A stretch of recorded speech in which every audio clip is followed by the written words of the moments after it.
حدیث نمبر 4255 حضرت صفوان بن یعلی رضی اللہ عنہ سے مروی ہے کہ یعلی بن منیہ کے ایک نوکر کی کلائی پر کسی شخص نے دانتوں سے کاٹ لیا۔ اس نے اسے کھینچا تو اس کے سامنے کے دانت ٹوٹ گئے۔ یہ مقدمہ نبی اکرم صلی اللہ علیہ وسلم کی خدمت میں پیش کیا گیا۔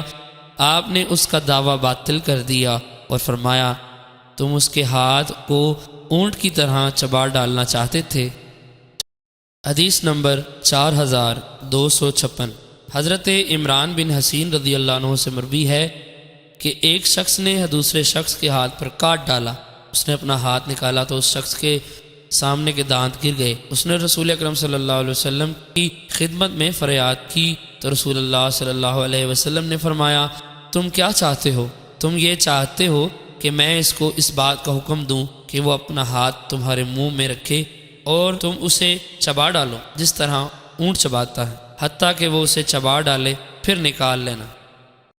حدیث نمبر 4258 حضرت صفوان بن یعلی بن امیہ نے اپنے والد سے روایت کی، وہ فرماتے ہیں نبی اکرم صلی اللہ علیہ وسلم کے ساتھ غزوہ تبوک میں شریک ہوا۔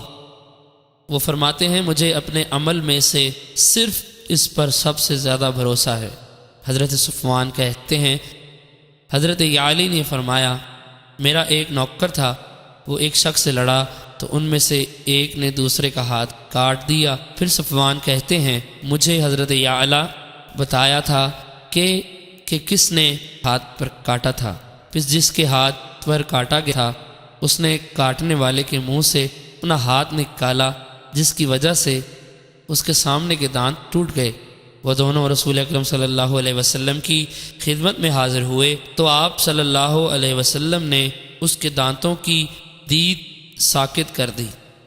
حدیث نمبر 4259 ایک اور سند سے بھی یہ حدیث اسی طرح روایت کی گئی ہے۔